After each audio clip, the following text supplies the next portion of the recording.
ఉత్తరాంధ్ర రాజకీయాల్లో ముఖ్యంగా ఈ కొత్త వైఎస్ఆర్సీపీ ప్రభుత్వం వచ్చిన తర్వాత ఫస్ట్ అటాక్ మహారాజా ఇన్స్టిట్యూషన్స్, మహారాజా కాలేజీ, మహారాజా మాన్సాస్ ట్రస్ట్లు ఏదైనా సరే దీని వెనుక ఏదైనా రాజకీయపరమైన ప్రయోజనం ఆశించి చేసిందంటారా?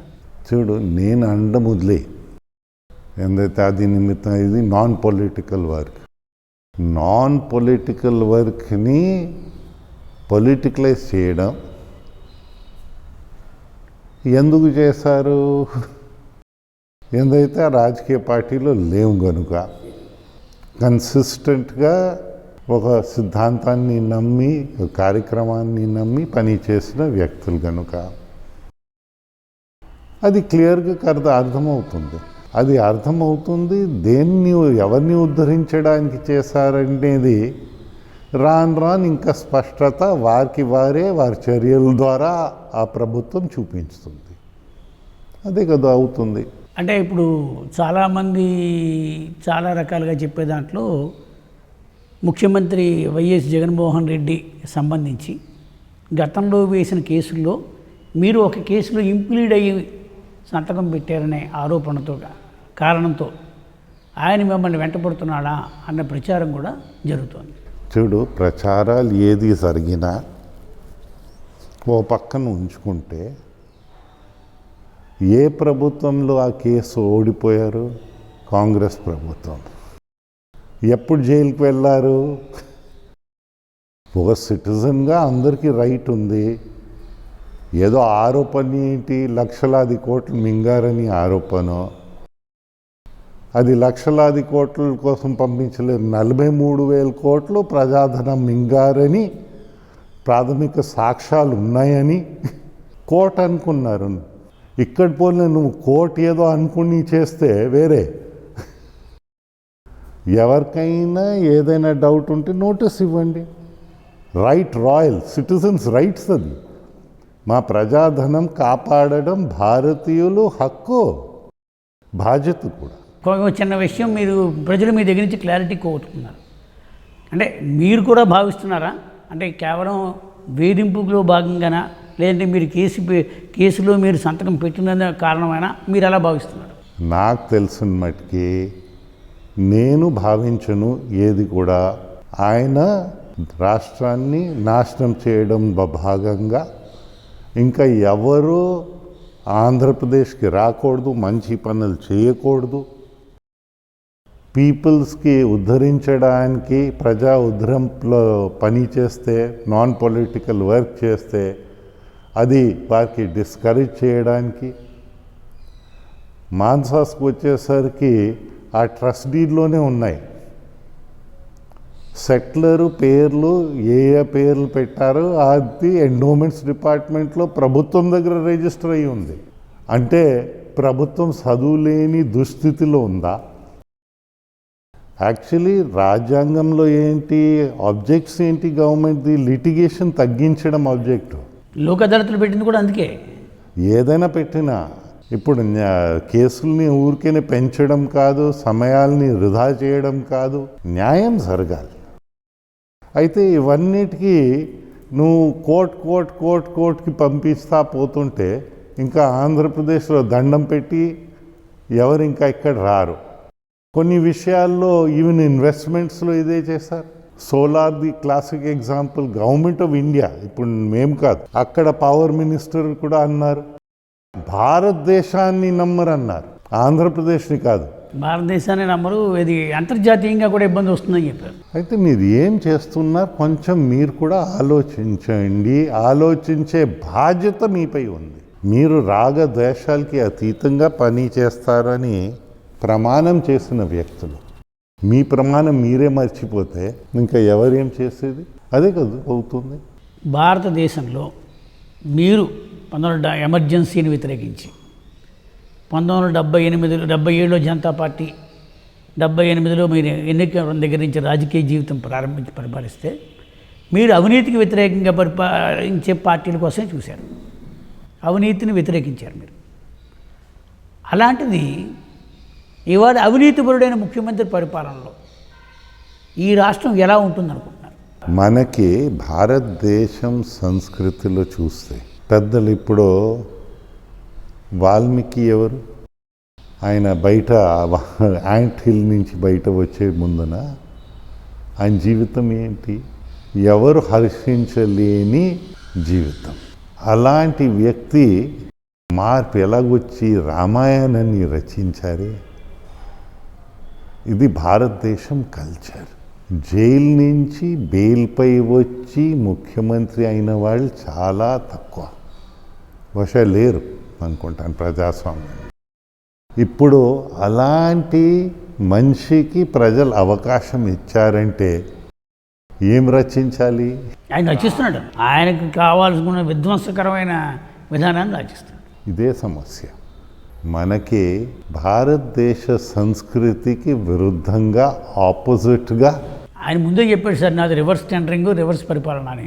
మనం తప్పు పట్టాల్సిన అవసరం లేదు. సర్లే, మనం తప్పు పట్టం, కానీ బాధ అయితే ఉంది. దేశంలో మన ఫాస్టెస్ట్ గ్రోయింగ్ స్టేట్ ఆంధ్రప్రదేశ్ ఈయన ముఖ్యమంత్రి అయిన రోజు, ఆయన స్లోయెస్ట్ గ్రోయింగ్ స్టేటు నో గ్రోత్కి తీసుకొచ్చారు.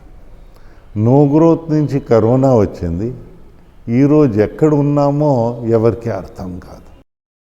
అప్పులు చూస్తే విపరీతంగా పెరిగాయి, అభివృద్ధి కార్యక్రమాలు శూన్యమయ్యాయి, సంక్షేమ కార్యక్రమాలు న్యూస్ పేపర్ అడ్వర్టైజ్మెంట్స్కే పరిమితమైపోయింది, బిల్స్ అయితే ఎక్కడ పే అవ్వటం. మీరు ఈ రాష్ట్రానికి ఆర్థిక మంత్రిగా పనిచేసిన రోజు నుంచి ఇవాళ వరకు మీకు ఒక ఆర్థికపరమైన అంశాల మీద పూర్తి అవగాహన ఉన్న సక్సెస్ఫుల్ ఫైనాన్స్ మినిస్టర్స్లో మీరు ఒకరు. అదృష్టం ఎలా ఉన్నా మన కెరీర్, మీ కెరీర్ మొత్తం మీద ద వెరీ సక్సెస్ఫుల్ కెరీర్ ఏదంటే ఫైనాన్స్ మినిస్టర్. ఈ రాష్ట్రానికి ఇన్వెస్ట్మెంట్కి తేడంలో కానీ, payments checks and balances maintain చేయడంలో కానీ ఒక అద్భుతమైన ఆ రోజుకున్న పరిస్థితుల్లో నిలబెట్టారు. మీరు ఎలా ఫీల్ అవుతున్నారు ఒక ఆర్థిక మంత్రిగా పనిచేసిన వ్యక్తిగా ఈ రాష్ట్ర ఆర్థిక పరిస్థితి? చూడు, మనకి ఎట్లా ఉంటుందంటే అప్పులు కొన్ని రోజులు ముట్టాయి, తర్వాత అప్పులు ఇచ్చే నాథుడు ఉండడు. ఇవన్నీ ప్రజలు తీర్చవలసి ఉంటుంది. ఈ కమిట్మెంట్స్ డెవలప్మెంట్పై పడ్డాడు, వెల్ఫేర్పై పడ్డారు, అసలు రిలేషన్షిప్స్పై పడిపోయారు. ప్రజాస్వామ్యాన్ని అపహాస్యం చేయడం ఇది మంచి పని కాదు. ఇదే కదు జరుగుతూ ఉందని బాధ ఉంది. దీన్నన్నిటి నుంచి రీకన్స్ట్రక్ట్ అయ్యి రావాలి. అన్నిటికీ ఎదురుదాడి ఒకటే ఒక లెవెల్ వరకు పనికి వస్తుంది, కానీ అది మించి అన్నిటికీ అదే అంటే అది పనికి రాదు. మీరు ప్రతిపక్ష నాయకుడిగా రాజశేఖర రెడ్డిని చూశారు, ముఖ్యమంత్రిగా రాజశేఖర రెడ్డిని చూశారు. మీరు ప్రతిపక్షంలో ఉన్నప్పుడు ఆయన అధికార పక్షంలో ఉన్నాడు, ఆయన అధికార పక్షంలో ఉన్నప్పుడు మీరు ప్రతిపక్షంలో ఉన్నారు. ఇప్పుడు ఆయన కొడుకు ముఖ్యమంత్రిగా ఉన్నప్పుడు కూడా మీరు ప్రతిపక్షంగా ఉన్నారు. వీళ్ళిద్దరికీ మధ్య తేడా ఎలా గమనిస్తున్నారు? నాకు అడిగితే నాకు పోలికలే కనిపించటంలా.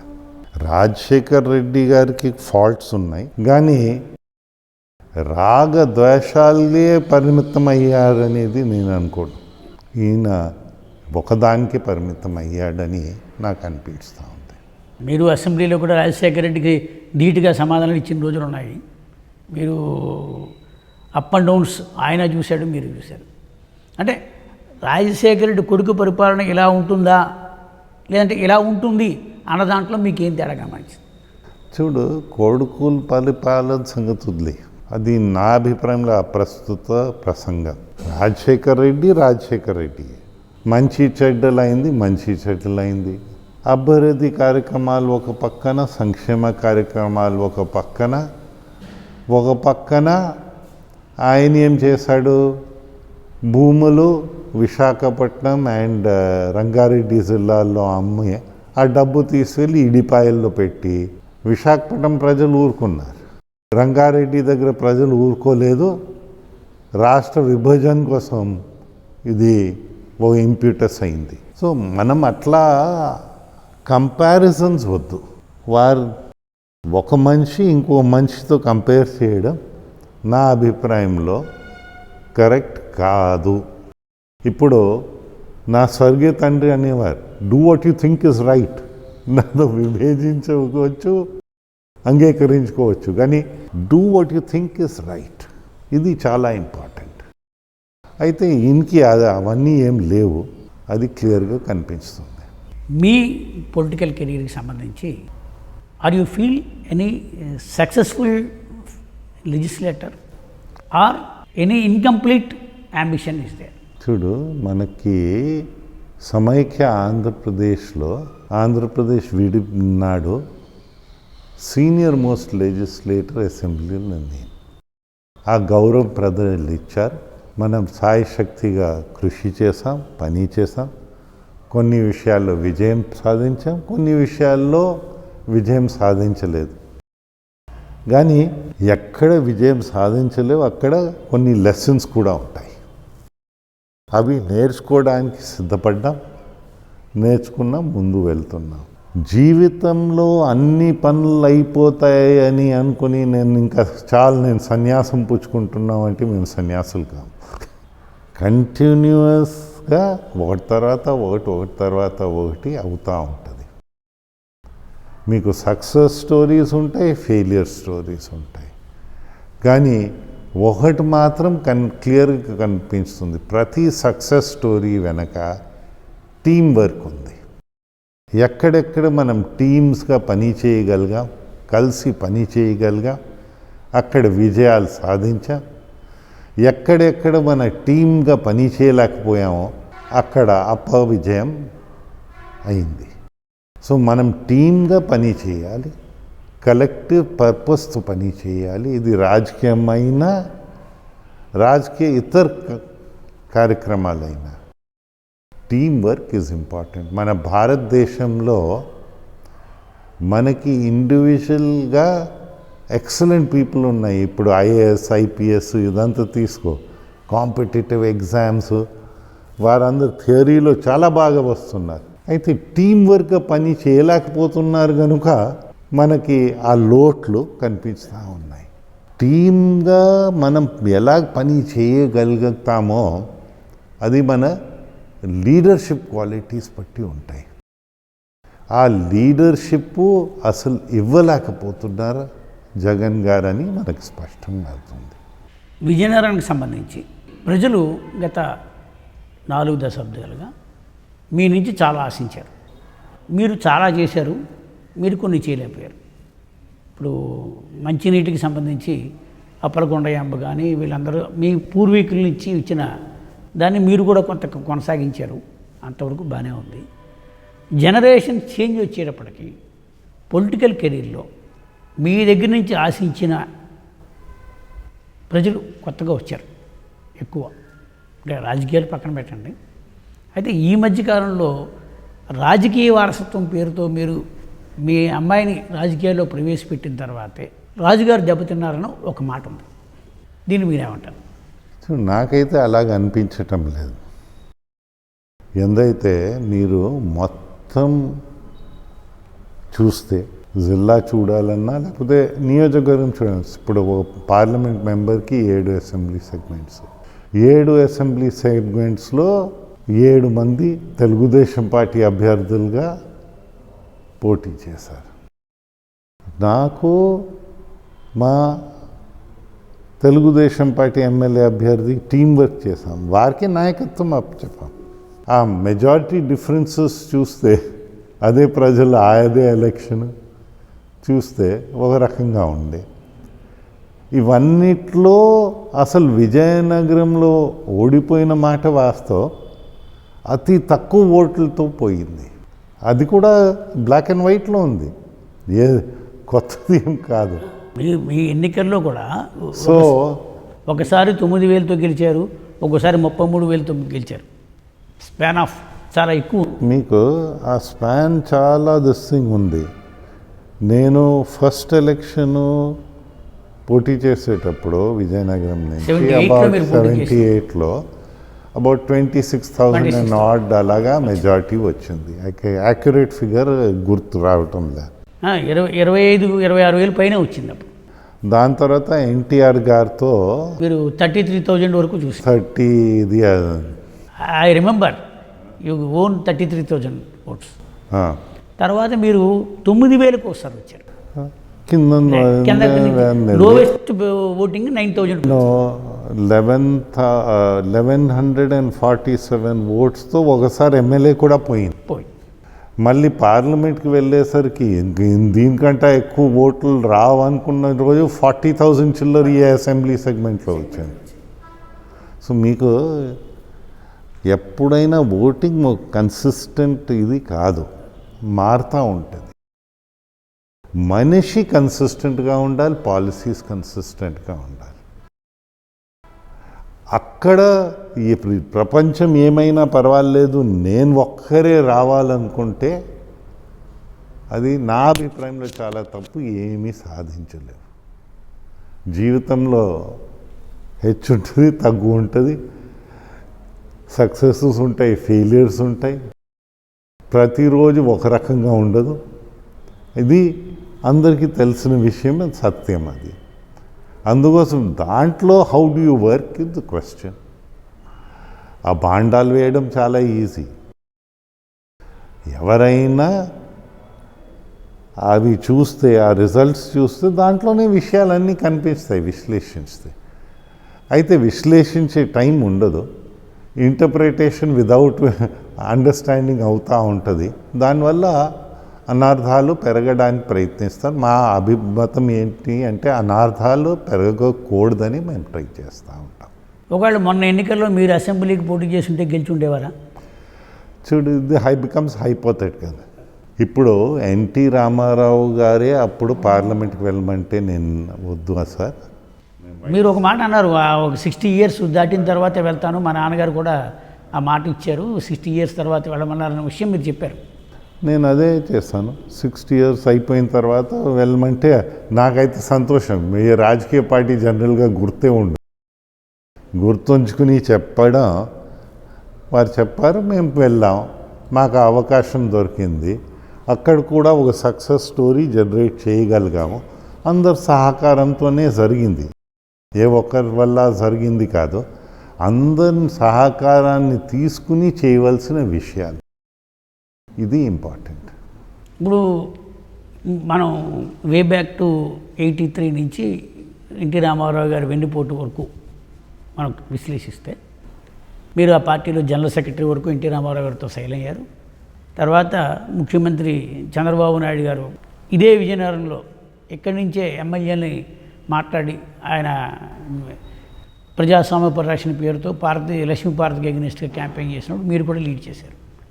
ఆ రోజు నిజంగానే చంద్రబాబు నాయుడు హరికృష్ణ, బాలకృష్ణ వాళ్ళ డిమాండ్ మేరకు వెనక్కి వెళ్ళిపోయి పరిస్థితి వస్తే, మీరు మాధవరెడ్డి, దేవేంద్ర గౌడ్ మీరంతా ఇది తప్పు అని చెప్పి నిలబెట్టారన్న మాట ఉంది, నిజమేనా? చూడు, ఏంటంటే ఎవరికి తోచిన ప్రకారంగానే కలిసి పని చేశాం. నా వల్ల ఇది అయింది, నీ వల్ల అది అయిందని I think this type of thing is incorrect. మనము ఓవరాల్ చూస్తే అందరు కలిసే చేసాము, ఒక ఐడియా వస్తుంది, మంచి చెడ్డలు చర్చ అవుతాయి. చర్చ అయ్యేటప్పుడు నేను అనుకుంటున్నాను ఇది మంచిదని ఒకరు అనుకుంటారు, ఒకరు కాదు ఇలా కాదని, ఇది మంచిది. నిజంగానే ఆ రోజు ఎన్టీ రామారావు మీద చెప్పులేశారా? నిజంగానే ఎన్టీ రామారావు మీద చెప్పులు పడ్డాయా రథం మీద ఆయన వచ్చినప్పుడు? చూడు, అంటే ఎన్టీ రామారావు టార్గెట్గా వేశారా, లక్ష్మీపార్వతిని టార్గెట్గా వేశారా? చూడు, మీకు అప్పుడు ఏంటి చెప్పులు వేయడం కాదు కదా, ఎన్టీఆర్ గారు లౌంజ్లో వచ్చి కూర్చుంటే అందరు ఎమ్మెల్యేలు వెళ్ళి ఆయన్నే కలిసేవారు. నువ్వు గేట్ దగ్గర వచ్చి అక్కడ వ్యాన్ నుంచి నువ్వు ఎవరో మైక్ తీసుకుని మాట్లాడి మాట్లాడితే పడతాయి. అంటే అది ఎన్టీ రామారావు లక్ష్యంగా చేసుకుని వేసినట్ట, లక్ష్మీపార్వతిని లక్ష్యంగా చేసుకుని వేసినట్ట మీ వరకు ఉన్న సమాచారం మీరు అనుకున్నారు? అది ఎవరు మాట్లాడారు? అది ఆ రోజు లక్ష్మీపార్వతి గారేనా? సో లక్ష్మీపార్వతి గారు అప్పుడు మాటలో ఎలాగున్నాయి, ఇప్పుడు కూడా ఆమె అలాగే మాట్లాడుతూ ఉంది. ఆ మాటలో మార్పు లేదు, ఆమె ఒకటే మాట మాట్లాడారు. సో మనమేం దాని గురించి అనవసరం మనకి. అంటే ఏం లేదు, చంద్రబాబు నాయుడు గారి రాజకీయ జీవితంలో 2 ప్రధానమైన మచ్చలు ఉన్నాయి. ఒకటి ఎన్టీ రామారావుని మామనే వెన్నుపోటు పొడి చేయడం అనేది ప్రతిపక్షాలు ఎప్పుడూ ఆయన మీద సంధించే బాణం. చూడు, వెన్నిపోట అంటే అర్థం ఏంటి? అర్ధరాత్ జియో కాదు కదా. మళ్ళీ మరుసటి రోజు పొద్దున్న తెల్లవారుజామున ఎవరో రావడం ఇది చేయడం కాదు కదా.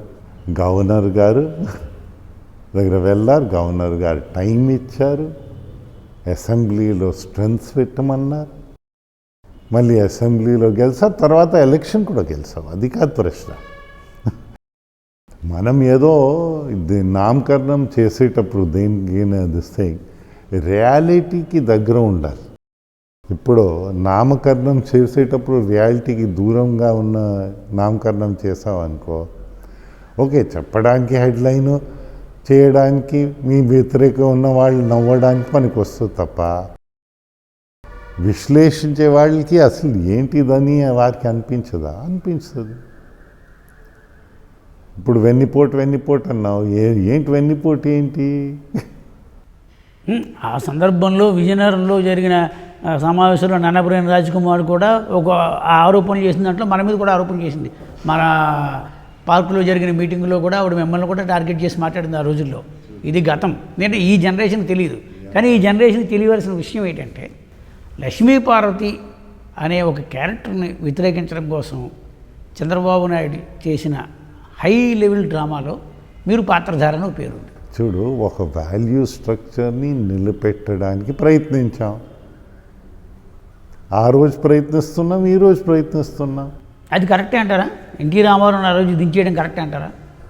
దించేయడం, అది దించకపోతే రాష్ట్రం దెబ్బతినేది.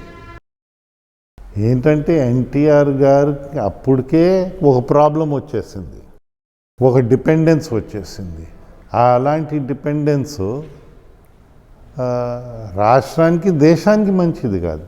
ఇప్పుడు మనం అందరూ ఎమ్మెల్యేలుగా రాజ్యాంగంపై ప్రమాణం చేస్తాం, మంత్రులుగా రాజ్యాంగంపై ప్రమాణం చేసి ఇంకోటి ప్రమాణం కూడా చేస్తాం, రాగదాశాలకి అతీతంగా పని చేస్తామని. మీరు అవన్నీ చేయకపోతే, మీ ప్రమాణాలనే బేసిక్గా మీరు మర్చిపోయి డైరెక్టివ్ ప్రిన్సిపల్స్ ఆఫ్ స్టేట్ పాలసీని మర్చిపోతే మీకు ప్రాబ్లం వస్తుంది. అదే కదా వచ్చింది ఆ రోజు. తర్వాత మీరు సక్సెస్ఫుల్ పార్లమెంటేరియన్గా ఒక మహారాజా బ్రాండ్ కలిగిన పౌర విమానయాన శాఖ మంత్రిగా పనిచేశారు. మోడీ గారు ప్రశంసలు అందుకున్న కేంద్ర మంత్రుల్లో మీ పేరు మొదటి పేరుగా ఉంది. చంద్రబాబు నాయుడు బీజేపీ ప్రభుత్వానికి మద్దతు ఉపసంహరించుకుని దూరంగా జరగడం సమర్థనీయమా? ఎందుకు అయింది అది? మీకు ఆంధ్రప్రదేశ్ విభజించినప్పుడు కాంగ్రెస్ పార్టీ అధికారంలో ఉంది, బీజేపీ మేజర్ ఆపోజిషన్. పార్లమెంట్లో అంటే లోక్సభలో డిస్కషన్ కూడా అవ్వాలి. డిస్కషన్ ఏదైనా అయి ఉంటే రాజ్యసభలో అయింది. ఎవరు చేశారు రాజ్యసభలో? బీజేపీ నాయకులు, జైట్లీ గారు, వెంకయ్య నాయుడు గారు, వీరందరూ కొన్ని డిమాండ్స్ చేశారు, అంగీకరించారు ఆనాడు ప్రభుత్వం. ఇది రికార్డ్స్లోనే ఉన్నాయి, రికార్డ్స్లో ఉన్నాయి. యాక్ట్ ఉంది. యాక్ట్లో ఏముంది? ఈ 11 ఇన్స్టిట్యూషన్స్ డెవలప్ చేయాలని, మినిమం ఇవి చేయాలని, ఇదంతా దాంట్లో ఏమేమి ఇవ్వాలని, వాట్ ఈస్ ద నేషనల్, పోలవరంతో సహా అక్కడే ఉంది. పోలవరంపై వర్క్ స్టార్ట్ అయింది. ఇప్పుడు ఇంకో వెనక్కి జారిన మాట నిజమే, అది ఎట్లా ఉంచుకో. ఆ 11 ఇన్స్టిట్యూషన్స్లో ఒకటైనా పూర్తి చేసి, 5 సంవత్సరాల్లో ఒకటైనా పూర్తయ్యి, ఇంకా మాకు టైం కావాలంటే ఎవరైనా నమ్మగలుగుతారు. అట్లీస్ట్ ఆ డైరెక్షన్లో పని చేస్తున్నారు. ఏది పూర్తి కాలే. మీరు 2 సార్లు బీజేపీ వాళ్ళు అధికారంలోకి వచ్చి, మనకి విజయనగరం జిల్లాలో చూస్తే ట్రైబల్ యూనివర్సిటీ ఉండిపోయింది, విశాఖపట్నం జిల్లాలో చూస్తే ఐఐఎం, అక్కడ ఏం పని సరగలే. 100 ఎకరాలు, అది ఇక్కడ 400 ఎకరాలు చిల్లర. ఇప్పుడు రాష్ట్ర ప్రభుత్వము ఆ యాక్ట్ ప్రకారంగానే అన్నీ చేసి, మీరు ఇన్స్పెక్ట్ చేసి, మీరు భూములు తీసుకుని ఓకే అనిన తర్వాత అసలు వర్కౌట్ చేయకపోతే ఏమవుతుంది? నేను కూడా రాజీనామా చేశాను, పార్లమెంట్లో మాట్లాడా. నా స్పీచ్ తీసుకోండి. నేను ఎవరిని బూత్ మాట్లాడలేదు, ఏం లేదు. ఆ కల్చర్ మనకు లేదు లేండి. అది మేము ఉన్న సమస్యలు చెప్పాము. ఆ సమస్యలు ఇలాగుంది. జనం ఎలాగ నమ్ముతారు? హైయెస్ట్ దిస్టింగ్లో ఆనాడు ఉన్న ప్రతిపక్షమే మీరు అసలు ఫైట్ అడగటం లేదని కూడా నింద వేశారే. ఇప్పుడు అడగారనేది కాదు, ఇప్పుడు ఇంకో రకంగా వెళ్తున్నారు, అది వేరే కథ. కానీ అందరికీ ఆ యాక్ట్లో ఉన్నవి అమలు కావాలని ఈనాటికి ఉంది. నాకు చూపించండి ఒకరు బాబు అక్కర్లేదు ఆ యాక్ట్. ఈరోజు కూడా అలాగేం లేదే. మీరు ఒకటి గమనించండి, 2 సార్లు బీజేపీ వల్లే మీరు అధికారంలోకి వచ్చి 2004లో కానీ 2014లో కానీ 2019లో ఏవో కారణాలు చెప్పి మీరు దూరం అయిన తర్వాత అధికారం కోల్పోవడం అనేదాన్ని మీరైనా రిపెంట్ అవుతున్నారా? చూడు, అధికారం వస్తాయి పోతాయి, అధికారంతో ఏం చేస్తావు ఇంపార్టెంట్. ఇప్పుడు సివిల్ ఏవియేషన్లో సక్సెస్ స్టోరీ ఇంకా గవర్నమెంట్ క్లెయిమ్ చేస్తుంది కదా, ఉడాన్ సక్సెస్ స్టోరీ ఇదంతా. ఈరోజు వరకు ఇంకా క్లెయిమ్ చేస్తూనే పోతారు. బికాజ్ మీరు మీ పాలసీ కరెక్ట్గా ఉండాలి, గ్రోత్ ఓరియంటెడ్గా ఉండాలి. ఇదే కదా, అందరితో ఇంటరాక్ట్ అవుతే కదా చేయగలుగుతావు. టీం వర్క్ చేయగలిగావు కనుక చేసావు. టీం వర్క్ అక్కడ ఆ శాఖలో కంటిన్యూ అయ్యింది కనుక నీట్గా నడుస్తూ ఉంది. ఎన్ని ఒత్తిడులు వచ్చినా వస్తాయి, అది కాదు ప్రశ్న. మీరు మీ వచ్చిన అవకాశాలతో ఏం చేశావు, this is the important thing. మీకు డెమోక్రసీలో ఎవరి జీవితం అంతా ఉండిపోతారని కాదు కదా, హెచ్చు తగులు ఉండునే ఉంటాయి. జీవితంలో మంచి రోజులు ఉంటాయి, చెడ్డ రోజులు ఉంటాయి. కానీ వర్క్లో కన్సిస్టెన్సీ రావాలి. ఆ వర్క్లోనే ఇన్కన్సిస్టెన్సీ ఉంటే చాలా ప్రమాదం. ఇదే రాయల్ ఫ్యామిలీ నుంచి, విజయనగరం మహారాజా కుటుంబం నుంచి, మీ కుటుంబం నుంచి మున్సిపల్ చైర్పర్సన్గా ఫస్ట్ సునీల గజపతిరాజు గెలిచారు. అదే స్ఫూర్తితో మళ్ళీ ఇదే ఇంట్లోంచి ఒక ప్రజాప్రతినిధిగా ఒక మహిళ మళ్ళీ రావాలన్న ప్రయత్నం మీరు చేశారు. ప్రజలు అతి తక్కువ మెజారిటీ అవనివ్వండి, ఏదనివ్వండి, మిమ్మల్ని ఓడించారు. అంటే అది మీ మీద వ్యతిరేకతతో చేశారనుకుంటున్నారా, లేదంటే ఎక్కడున్న రాజకీయ పరిస్థితుల వల్ల ఆ పరిస్థితి వచ్చిందా? వ్యతిరేకత కాదు, ఒక భ్రమలో ఉన్నారు ఆ రోజు. ఆ సిట్యువేషన్ ఈరోజు కనిపించటం లేదు. అందుకోసం అంటే మీ రాజకీయ వారసత్వం మళ్ళీ మీ ఇంటికి వస్తుందని మీరు నమ్ముతున్నారా? చూడు, రాజకీయంలో వారసత్వం ఉండదు. వారసత్వం ఏంటి? డెమోక్రటిక్ కంట్రీలో అసలు ఉండదు. కొందరు వస్తారు, కొందరు రాలేరు. వచ్చావు కనుక యు ఆర్ ఆల్ రైట్, ఓడిపోయావు కనుక ఆల్ రాంగ్ అని కాదు కదా. నువ్వు ఒక సిట్యువేషన్లో ఒక ఇది వచ్చింది. ఇప్పుడు అలాగే ఆ సిట్యువేషన్ జగన్కి హెల్ప్ చేసింది లాస్ట్ టైం. అస్వస్థమాటం అదే సిట్యువేషన్ ఉంటుందని నేనైతే అనుకోవటంలే. సహజంగా అది ఒక ఎన్నికకి తేడా ఉంటుంది. అది స్థానిక అంశాల్లో తేడా ఉంటాయి, జాతీయ అంశాలు ప్రభావితం చేస్తాయి, రాష్ట్ర అంశాలు ప్రభావితం చేస్తాయి. చాలా రాష్ట్ర అంతర్రాష్ట్రీయ రకరకాలు వస్తాయి. ఇప్పుడు పోయిన ఎన్నికల్లో కోవిడ్ గురించి ఎవరైనా అనుకున్నారా? అవన్నీ సంభవిస్తుంటాయిలేండి. అవన్నీ నువ్వు ఎలాగ అడ్రస్ చేస్తావు, అది ఇంపార్టెంట్. నువ్వు ఒక క్రైసిస్ వచ్చేటప్పుడు క్రైసిస్ మేనేజ్మెంట్ ఎలా చేస్తావు, దాన్ని బట్టి చాలా విషయాలు వస్తాయి.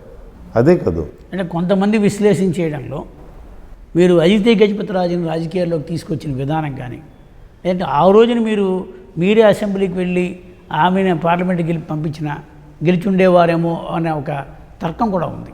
చూడు, గెలవడం ఓడిపోవడం అట్లా ఓ పక్కన ఉంచు. అదితి గారు ఎప్పుడు అడగలే నాకు ఎమ్మెల్యే చేయండి, మాకు ఇది చేయండి, అది చేయండి అని. అది ఆ పార్టీ అనుకున్నారు, అప్పుడు వాడిని పెట్టారు. పార్టీ అనుకున్నారు కనుక నన్ను అక్కడ పెట్టారు, వెళ్ళాము. పార్టీ సిద్ధాంతాలు, కార్యక్రమాలు, నాయకత్వంపై నమ్మకం ఉంది, వెళ్తున్నాం. మోడీ గారు కానీ బీజేపీ అగ్రనాయకత్వం కానీ మిమ్మల్ని ఆ పార్టీలోకి రమ్మని ఆహ్వానించారా? అటువంటి ప్రచారం కూడా జరుగుతోంది. చూడు, మోదీ గారు ఎవరిని ఆహ్వానించలేదు, ఎవరిని పొమ్మనలేదు. ఆయనకి తోచే విధంగా ఆయన పని చేస్తున్నారు, నాకు తోచే విధంగా నేను పని చేస్తున్నాను. ఆయన అనుకున్నారు దేశం కోసం పని చేస్తున్నారని, నేను కూడా అనుకున్నాను దేశం కోసం పని చేస్తున్నానని. ఆబ్జెక్టివ్స్ కొన్ని విషయాల్లో కామన్ ఉండవచ్చు, కొన్ని విషయాల్లో విభేదించుకోవచ్చు. అదే కదా అవుతుంది.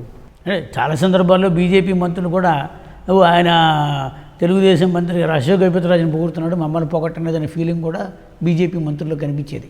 అప్పుడప్పుడు ఆఫ్ ది రికార్డ్స్ వాళ్ళు మాట్లాడేవారు.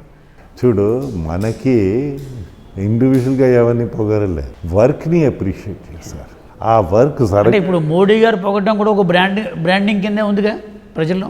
నా వర్క్ నేను మోటివేట్ చేశాను, టీం డెలివర్ చేసిన వర్క్ని ఆయన అప్రిషియేట్ చేశారు. ఇప్పుడు అన్నది నా సొంతదని నేను కాలర్ ఎగిరిస్తే నాకు అహం పెంచిన వాళ్ళు అవుతాను.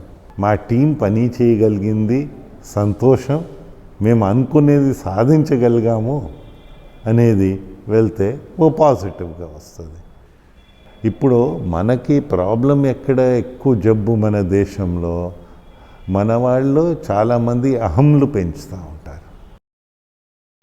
అహమ్ము మోటివేషన్ కోసం పర్వాలే, దాన్ని మించి పెద్దదయ్యేసరికి అది మీ ఎనిమి అయి కూర్చుంటుంది. మన కల్చరు దాన్ని కంట్రోల్లో ఉంచడానికి ప్రయత్నిస్తున్నాం. దాన్ని తీసేయగలిగితే నువ్వు సన్యాసి అవుతావు, అది వేరే కథ.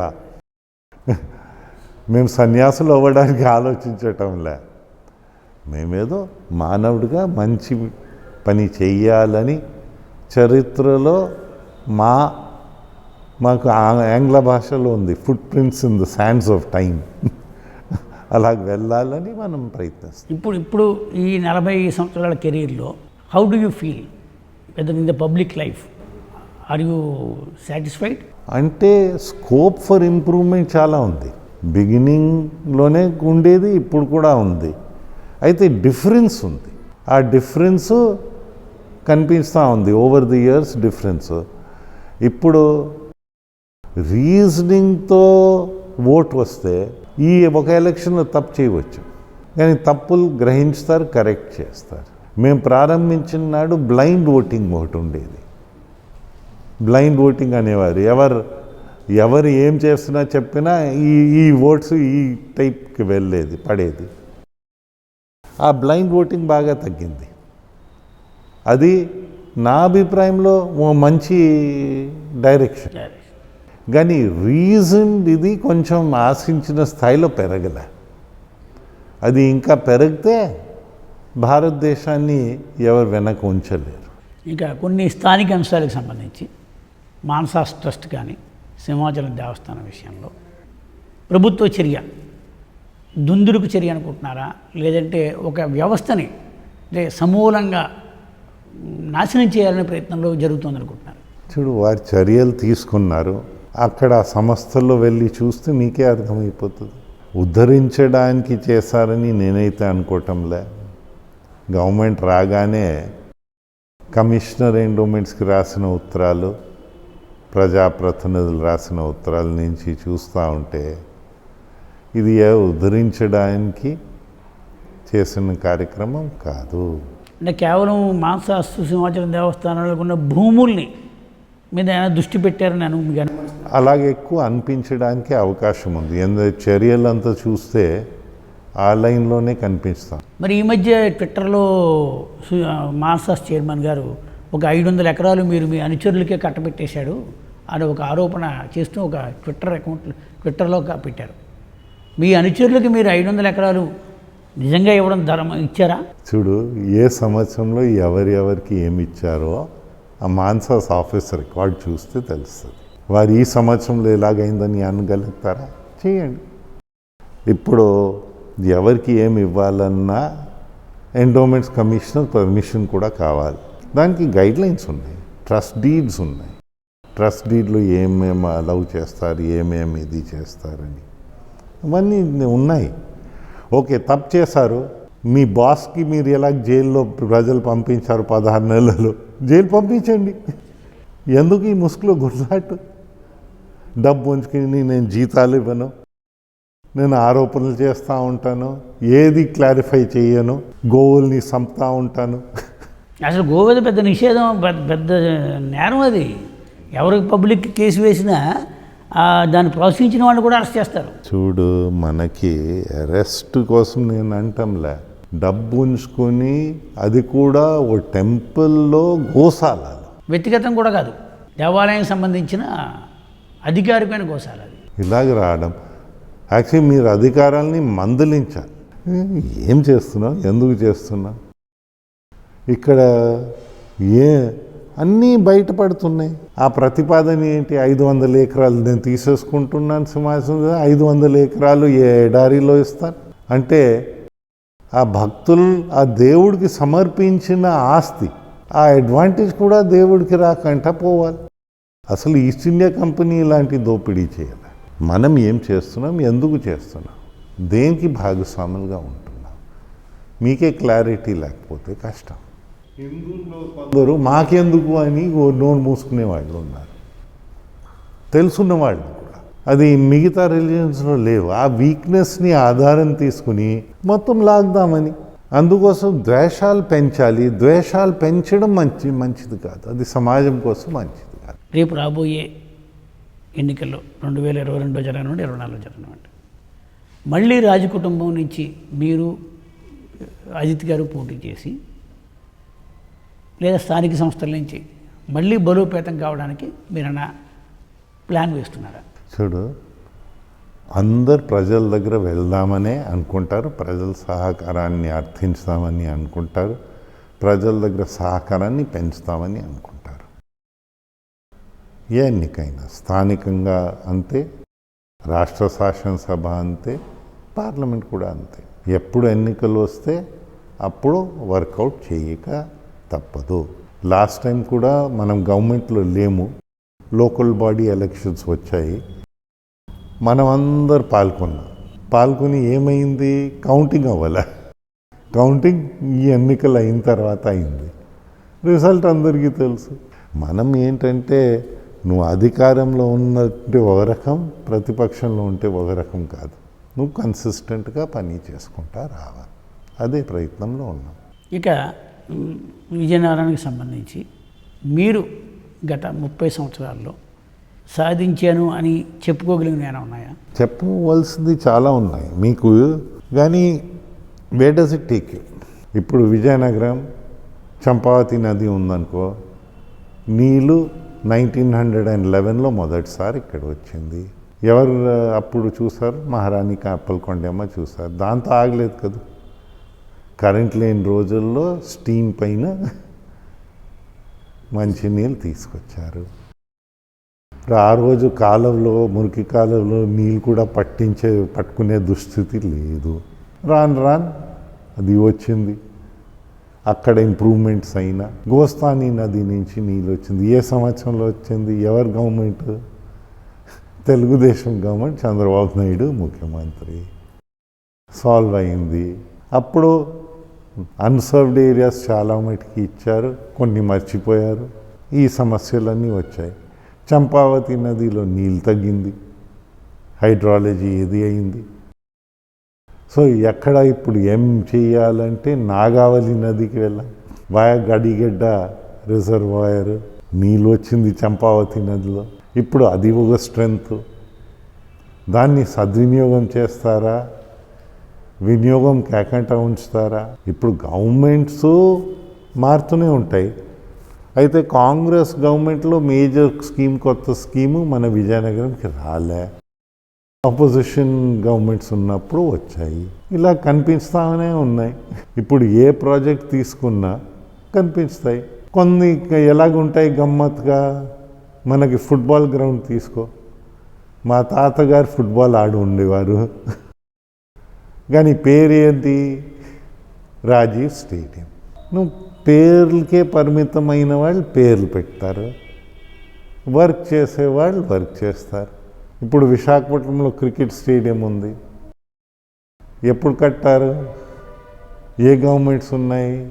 వచ్చి తర్వాత ఒక గవర్నమెంట్ వచ్చి వైఎస్ రాజశేఖర్ అన్నారు. పేర్ల వల్ల క్రెడిట్ వస్తుందని నేనైతే అనుకోను. ఆ డేట్స్ చూస్తే ఎవరెవరు ఎక్కడ పని చేశారో అర్థమవుతుంది. ఏ స్కీమ్ తీసుకున్నా డేట్స్ తీసుకో, అర్థమవుతుంది. టోటల్గా మీ కెరీర్ అంతా టోటల్ సాటిస్ఫాక్షన్ అంటే are any dissatisfaction is there? Satisfaction is relative కదా. రిలేటివ్గా you are satisfied with a certain thing, but work is a continuous process. ఆ పవర్ ప్రాసెస్లోనే వెళ్తుంది. ఇప్పుడు చివరిగా మాన్సాస్కి సంబంధించి అదే మీరు కోర్టులో చేసిన కేసు స్థితి ఏమిటి? ఎందుకు ఇంత ఆలస్యం అవుతుంది? మనకి కరోనా హైకోర్టుకి ఎఫెక్ట్ కొట్టుంది. కొన్ని జడ్జెస్ థింగ్, చాలామంది సిబ్బందికి లేదు, ఆన్లైన్గా ఆర్గ్యుమెంట్స్ అవుతున్నాయి, డిలే చేసే స్ట్రాటజీస్ కొన్ని ఉన్నాయి. లీగల్ దాంట్లో అది సాధ్యం. ఇప్పుడు లా ఆఫ్ ద ల్యాండ్ తెలియక కాదు, ఈ లోపల పర్మనెంట్ డ్యామేజెస్ జరుగుతున్నాయి, చూస్తున్నాం కదా. ఇప్పుడు రిపేర్స్ కూడా ఆపేసి మొత్తం అదంతా చేసి, మీకు విజయనగరంలో ఒక క్లాసిక్ ఎగ్జాంపుల్ ఉంది. మనకి ఒక అర్బన్ బ్యాంక్ ఉంది ఇక్కడ. చట్ట వ్యతిరేకంగా, నియమాలకి వ్యతిరేకంగా ఈ అర్బన్ బ్యాంక్ కొంచెం డబ్బు తీసుకుని ఇంకొక అర్బన్ బ్యాంక్లో పెట్టింది. ఏమన్నారు, ఇంట్రెస్ట్ రేట్స్ మనకు పెరుగుతాయి అని అనిపించింది. ఒక model urban bank Vizianagaram urban bank, cooperative సెక్టర్లో సహకారాన్ని తీసేస్తే ఏమవుతుంది, అలాగా మొత్తం పడుకుని పోయింది. విజయనగరం నివాసులందరికీ తెలుసు ఎంత సేవ చేస్తుంది ఆ బ్యాంకు, వేరేగా చెప్పక్కర్లా. మీరు ఏ ఇన్స్టిట్యూషన్ అయినా ఆబ్జెక్టివ్స్ ఉంటాయి, నియమావళిలు ఉంటాయి.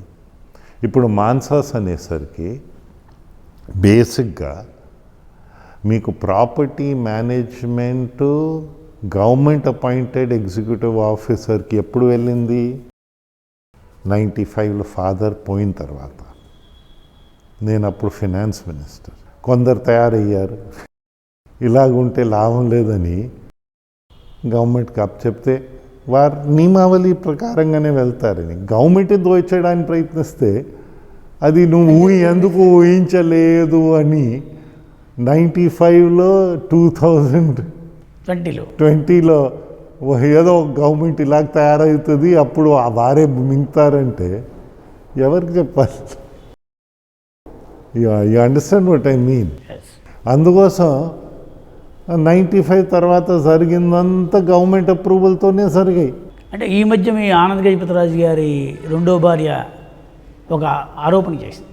అశోక్ గజపతిరాజు గారు మా కుటుంబం పట్ల లేదంటే మా పట్ల చాలా వ్యతిరేక భావంతో ఉన్నారు అనే ఒక ఆరోపణ చేసింది ఆవిడ. వ్యతిరేక భావం అంటే మీరు ఫ్యామిలీ మెంబర్స్గా ట్రీట్ చేయటం లేదని, ఆయనే ట్రీట్ చేస్తుంటే ఆయనే మాకు అండగా ఉంటే ఇవాళ సంచేతను మేము ఎదుర్కొనేవాళ్ళమని ఎక్కడో ఒక ఇంటర్వ్యూ ఇచ్చింది ఆవిడ. చూడు, మనకు ఐడియా ఉండదు. ఆనంద్ గారు పర్సనల్ ఆస్తి, ఆయన కుటుంబ వ్యవహారం, ఆయన చూసేవారు, నేను కాదు కదా. ఇప్పుడు ఆయన చెప్పాలి ఆయన ఏం చేశారని. ఆమె వస్తే ఇంటికి వస్తే మర్యాదగా కూర్చోపెట్టి టీ ఇచ్చి మర్యాదగా, ఈరోజు మర్యాదగా ఉంటా, దాంట్లో అనుమానం నాకైతే లేదు. సంచయిత ఎప్పుడైనా మిమ్మల్ని ఇక్కడ రావడానికి ప్రయత్నించడం కానీ లేదంటే మీరు ఆహ్వానించడం కానీ జరిగిందా? సంచయిత ఒక్కసారే నా గేట్లో వచ్చింది. ఏ రోజంటే వారి తండ్రి పోయేటప్పుడు ఇక్కడ వచ్చారు. అప్పుడు ఆమె నాకే ఉండడానికి స్థలం కూడా లేదు, ఎవరు లేరంటే డాక్టర్ గజపతిరాజు ఉన్నారు కదా నా ఫ్రెండ్, ఆయనకి ఫోన్ చేసి ఇక్కడ ఉంచుకోగలుగుతా అని, ఇంట్లో మా ఇల్లులంతా ఫుల్ అయిపోయి ఉన్నాయి, ఉంచుకోగలుగుతావంటే ఉంచుతానన్నారు. ఆమె అక్కడ ఉంది. 2 రోజులు 3 రోజులు అయిన తర్వాత వచ్చేసి నా బాబా బర్త్డే అని మేమందరూ ఆశ్చర్యపడ్డాం. నేను ఢిల్లీ వెళ్ళిపోవాలని వెళ్ళిపోయింది. మేము చెప్పాం కదా, వారు ఏం చేస్తారు చేయని, మనం ఎందుకు. తర్వాత అసలు ఇక్కడ రాలే, నేను కూడా ఆహ్వానించను. ఊర్మిళ గజపతిరాజుకి మీ కుటుంబానికి మధ్య సంబంధాలు బాగానే ఉన్నాయి. ఆమె కూడా ఇక్కడ వచ్చింది, నేను కూడా అక్కడ వెళ్ళేవారు. ఏదైతే రోడ్డు అవతలే కదా. ఆనంద్ గారు పోయేటప్పుడు ఆ కర్మ చేయడానికి ఆమె రిక్వెస్ట్ చేసింది, నేనంతా చేశాను. నేను అప్పుడు క్యాబినెట్ మీటింగ్ ఉందని నేను వెళ్ళిపోలేదే. మాకు కూడా కుటుంబ బాధ్యతలు ఉంటాయి, పరిమితులు ఉంటాయి. ఎవరిని ఉడిగం చేయడానికి మేము రాలే. మేము కూడా మా స్వర్గీయ తండ్రి గారు చెప్పినట్టు do what you think is right. ఆయన నాతో ఒక సందర్భంలో ఒక మాట అన్నారు, చాలా సర్కాస్టిక్ కామెంట్. మీ నాన్నగారితో నేను ఒక ఇంటర్వ్యూ చేసినప్పుడు అడిగాను, మీరిద్దరు కుమారుల్లో ఎవరు సక్సెస్ అయ్యారని అడిగాను. అంటే ఆయన ఒక మాట అన్నాడు సెటేరికల్గా, మన అమరావతి పండుగకు వచ్చిన రోజుని, Anand is educationist, is going beyond intellectuality, Ashok is selling liquor అన్నాడు. I was shocked, why sir అన్నాడు. No he simply is holding the excise minister అన్నాడు. అంటే ఆయన అంత విట్టిగా మాట్లాడేవాడు. 9 టర్ములు ఆయన చేశాడు. మీరు ఇప్పుడు 6th term are 7th term మీరు కూడా పబ్లిక్ లైఫ్లోకి వచ్చి. నేను 10 సార్లు పోటీ చేశాను ఇంతవరకు. అంటే 8 సార్లు 8 సార్లు ఎమ్మెల్యేగా, ఒకసారి ఓడిపోయాం, 7 సార్లు గెలిచాం ఎమ్మెల్యేగా. పార్లమెంట్కి 2 సార్లు, లోక్సభకి చేసాం, ఒకసారి గెలిచాం, ఒకసారి పోయింది. So this is the political record. Are you going to retire? Are you tired in politics? I'm not tired as such, కానీ we have to see what it will happen, how things work. అదంతా మేమేదో నేనే ఉంటేనే party అని నేను ఆ stand ఏనాడు తీసుకోలేదు, తీసుకోను. ధన్యవాదాలు సార్. No mention. నమస్కారం.